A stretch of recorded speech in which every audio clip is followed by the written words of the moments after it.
জীবনে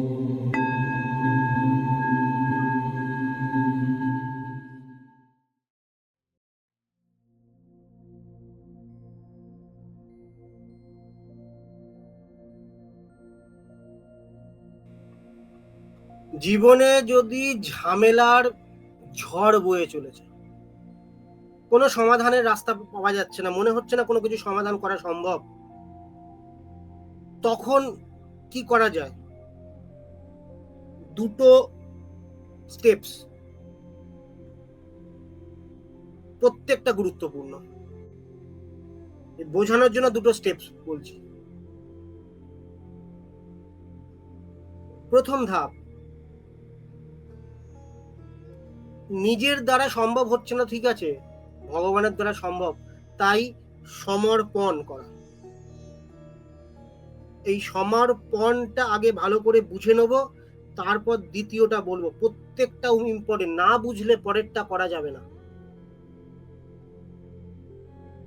সমর্পণ মানে হচ্ছে আমার ভিতরের যেটাকে অনুভব করছি, নিজেকে অনুভব করছি, আমার ভিতরেই কিছু আছে যেটার কাছে আমি সমর্পিত হব। আমি নিজেকে তো অনুভব করছি, সমর্পিত হব ভিতরেই, নিজেকে ছাড়া কিছু অনুভব করছি না বলে, তাই সমর্পিত হব ভিতরেই। কিন্তু কি সেটা? সেটা একটা সূক্ষ্ম শক্তি, সবার মধ্যে প্রভাবিত হয়, সবাই ভাগ্যবান, দুর্ভাগ্যবান কেউ নয়। সূক্ষ্ম একটা আশীর্বাদের শক্তি প্রভাবিত হয়। এই আশীর্বাদের শক্তির সাথে যতক্ষণ না যুক্ত করা হওয়া যাবে ততক্ষণ কোনো উপায় নেই। কিন্তু এইটা যে যুক্ত হতে গেলে আমাদের যে নানা ভাবনা চিন্তার ঝড়, এবং আমরা যে নিজেকে জ্ঞানী বলে ক্লেম করি, যে অনেক কিছু জানি, সেইগুলোই হলো বাধা, ওই সূক্ষ্মতায় পৌঁছাতে দেয় না। ওই সূক্ষ্মতায় আমি যদি সূক্ষ্মতাকে যদি ছুঁতে পারি, একটা শক্তি উপর থেকে ভিতরে প্রভাবিত হয় ঝর্ণার মতন, ওর কাছে সমর্পিত হওয়া, তার কাছে সমর্পিত হওয়া। যদি তা না হতে পারি, যদি বুঝতে না পারি, এবার কি করে ওই তার কাছে আমি পৌঁছাবো? তার কাছে বোঝে, বাইরে একটা ঠাকুরকে দেখছি, তার পায়ে গিয়ে পড়লাম, ওটা হয়ে গেল স্থূল জিনিস। ঠাকুরটা, বাইরের ঠাকুরটা আমাকে ভিতরে যেতে সাহায্য করবে। ওই যে তার প্রতিচ্ছবি আমি যদি ভাবি, সে আমাকে শান্ত করে ভিতরে নিয়ে যাবে। বা তার কাছে যদি আমি যাই, তার থেকে যে শক্তি বেরোয়, সে আমাকে শান্ত করে আমার ভিতরে নিয়ে যাবে। ভিতরে যে প্রভাবিত হচ্ছে শক্তি, সেই শক্তি যাকে আমি বাইরে পুজো করার চেষ্টা করছি, সেই শক্তি আমার ভিতরে প্রভাবিত হচ্ছে, তার কাছে আমাকে সমর্পিত হতে হবে, তার সাথে সম্পর্ক তৈরি করতে হবে। যত যত শান্ত হব, তত তত শক্তি উঠবে, শক্তির সাথে পরিচিতি ঘটবে। যত যত বাইরে দৌড়াবো প্ল্যানিং প্রোগ্রামিং এর জ্ঞানের দিক দিয়ে, এই বইতে সেই বইতে সমাধান নেব, এ বলছে সে বলছে সমাধান নেব, সেই সমাধানগুলো আমার কাছে কাজে নয়, যে আমাকে অন্তর্মুখী করছে না, আমাকে এই সমর্পণ দেখাচ্ছে না, সেই সমর্পণ, সেই জ্ঞানের প্রয়োজনীয়তা নেই, আমাকে বাইরেই ঠেলে দিচ্ছে। কারণ সমাধানটাই সমর্পণে আছে। কিছু পেতে গেলে সমর্পণের মাধ্যমেই পেতে হবে। হাজার প্রচেষ্টায় কিচ্ছু পাওয়া যায় না। সমর্পণের শক্তি না প্রভাবিত হলে কোনো ক্রিয়ার ফলের উৎপত্তি ঘটে না। আমি একটা যদি ক্রিয়াও করি, প্রাণায়াম করি, কিছু একটা করি, ক্রিয়ার যে ফল বা ক্রিয়াটা যে ঠিক করে হতে হবে তখনই যখন ওই শক্তি ধারার সাথে আমার পরিচিতি ঘটেছে। ওই শক্তির ধারাটাই ওটাকে ঠিক ঠিক ঘটায়। আমি যদি মুখে আমি এক্ষুনি একটা কিছু বললাম করবার জন্য, সেটা তুমি শুনে করবার চেষ্টা করলে দেখবে হবে না যতক্ষণ না তুমি ওই শক্তির ধারার সাথে পরিচিত তোমার ঘটছে না। সবার মধ্যে এটা আছে, তাই আগের থেকে বাইরে দৌড়ানোর দরকার নেই। তোমার ভিতরে সম্পদ, বিশাল সম্পদ আছে, ওটাকে চিনতে হবে, দৃঢ়ভাবে এটাকে ধরে নাও। দ্বিতীয় কথা তারপরে বলতে পারবো, এটা দৃঢ়ভাবে ধরে নাও। দ্বিতীয় পয়েন্ট হচ্ছে এই যে বললাম সম্পদটা ওখানে, এইবার ওর সাথে সম্পর্ক তৈরি করা। কিভাবে সম্পর্ক তৈরি করা যায়? এই দ্বিতীয় পয়েন্টের দুটো ভাগ। যেটা সহজ বলে মনে হয় সেটা করবে, সবটাই উত্তম। কোনো রাস্তা নেই, কোনো পথ জানা নেই, ঠাকুরের কোনো মন্ত্র জানা নেই। কালীকে চিনেছো, শিবকে চিনেছো, লক্ষ্মীকে, যাকে তুমি, গণেশকে চিনেছো, লক্ষ্মীকে চিনেছো, তুমি যাকে চিনেছো, তুমি কৃষ্ণকে চিনেছো, যাকে তুমি দেখেছো, তুমি রামকে জানো, তার নাম নিয়ে নিজের মতো করে, নিজের সুরে ভজন করো, নিজের মতো করে।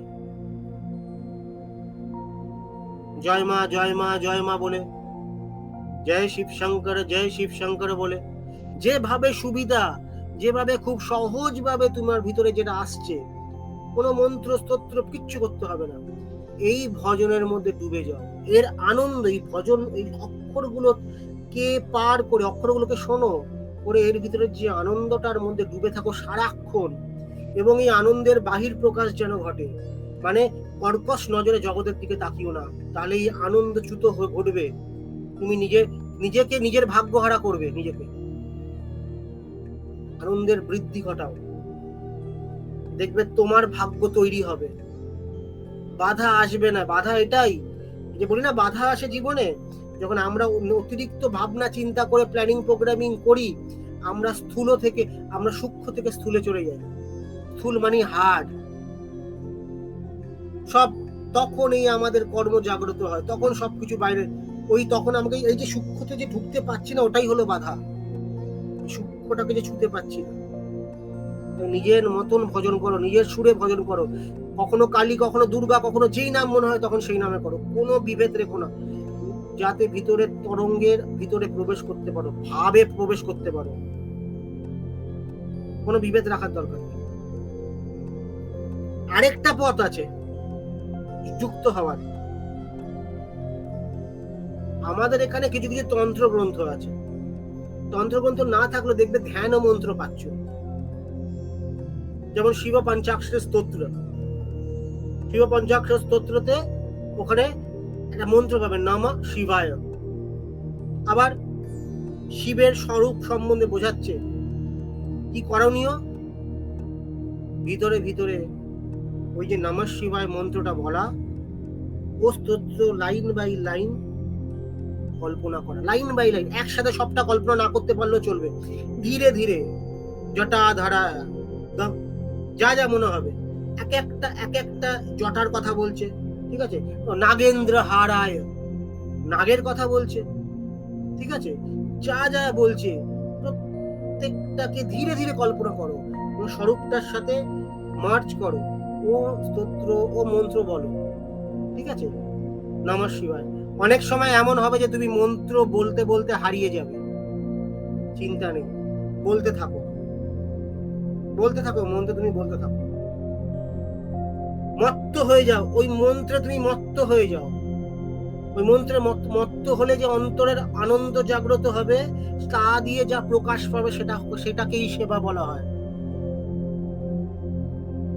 সকলের দিকে যেই দরদের দৃষ্টিতে দেখবে, তোমার দিকে দরদ ছুটে আসবে। তুমি যেই চক্র থেকে কাজকর্ম বেশি করবে, সেই চক্রের লোকেরা তোমার কাছে বেশি বেশি আসবে। যারা এই পথে আছে, ধর্ম পথে আছে, তারা এটাকে ছাড়তে পারে না। ধর্মের সিদ্ধি হলো এটা, তোমার ব্যবহার। এই জগতে যে এসছো, এই জগতের দিব্যতাকে জাগ্রত করবার জন্য এসছো, তোমার জীবনের দ্বারা, তোমার কর্ম দ্বারা। জগৎ থেকে বেরিয়ে যাওয়ার জন্য জগতে আসনি। জগতের উদ্দেশ্য কখনো জগতের বাইরের বিষয় হতে পারে না, জগতের অন্তরের বিষয় জগতের উদ্দেশ্য। আত্মজ্ঞান, ব্রহ্মজ্ঞান পাওয়া জীবনের একমাত্র উদ্দেশ্য নয়। ওই জ্ঞানটা পাওয়ার পর নিজের জীবনে তাকিয়ে, জীবনে ওই জ্ঞানের প্রকাশ ঘটাতে হবে। যত জ্ঞান তার যেন প্রকাশ ঘটে, এই জীবনটাকে যেন আমরা পূর্ণ করি। জীবনকে অসম্পূর্ণ করে রাখবো, তাহলে কিসের পূর্ণতা? পূর্ণমাদাং পূর্ণমিদা বলা হয় কিসের? এই জীবনটা তো ইটসেলফ পূর্ণ। এর মধ্যে পূর্ণতা জাগ্রত করতে হবে, তাহলে আমার জীবনের উদ্দেশ্যও তো পূর্ণতা জাগ্রত করার জন্য হবে। তো আমি আমার জীবনে কি জাগ্রত করব? পূর্ণতা। পূর্ণতার দিকে এগোবো, জ্ঞান নেবো, পূর্ণতা জাগ্রত করব। তো সকলের সাথে দরদের সম্পর্ক, ভালোবাসার সম্পর্ক, আর ভগবানের কাছে ছেড়ে দেওয়া। ওই ধ্যান মন্ত্রটার কল্পনা করে মন্ত্রটা করতে থাকা, মত্ত হয়ে যাওয়া, ঠিক আছে? ওতে শরীর কম্পিত হবে, খালি মুখ দিয়ে বলছো তা নয়, একটা সময় মনে হয় গোটা শরীর দিয়ে বলছো। যেই যেই স্থানে সমস্যা হচ্ছে, কখনো কখনো এটা করতে করতে এমন শক্তি আসবে, মনে সেই সেই স্থানের থেকে তুমি এই মন্ত্রটা করতে পারো, সেই স্থানটা সুস্থ হওয়া শুরু হবে। তাই করো, আত্মবল খুঁজে পাও, আত্মবলকে দেখো, তোমার ভিতরেই আত্মবল আছে। শব্দ দিয়ে অত প্রকাশ করা যায় না, এটা বুঝতে হবে। শব্দের বাইরের বিষয়, এটা কি বলতে চাইছি। তুমি নিজের one and only hope, one and only hope. বাকিরা তোমায় বিভ্রান্ত করবে, যে তোমাকে, তোমার হোপকে চেনাচ্ছে না, যে you are the hope of your own self, তোমায় বিভ্রান্ত করছে। তুমি এই দিকে, এই দীক্ষা, এই ক্রিয়া এর জন্য দৌড়াও, কিন্তু সেই ফেসে যাওয়ার সুযোগ থাকে। নিজের আত্মবল, ভালোবাসার সম্পর্ক, ভালোবাসা তৈরি করা উপায় আরো আছে। এই যে সুন্দর একটা পরিবেশ, এর জন্য একটা সুন্দর পরিবেশ, স্থিতি, পরিবেশ, এমন লোক সংযোগও লাগে যারা তোমাকে এই দিকে ইন্সপায়ার করবে। তাই আমাদের এই সংঘ, ছোট্ট সংঘ, যার বল খালি সাধারণ লোকেরাই, সহজ ভাবে থাকার সংঘ, এটা সহজ ভাবে আলোচনা করার সংঘ, গভীর থেকে গভীর জিনিসের যাওয়ার সংঘ, গভীর থেকে গভীর তত্ত্ব বিচার, সাধন পথে নিজের জীবনের উন্নতি উদ্ধারের এটা সংঘ। তাই এই সংঘ, এই সংঘ থেকেই চেষ্টা করা হয় ফ্রিতে,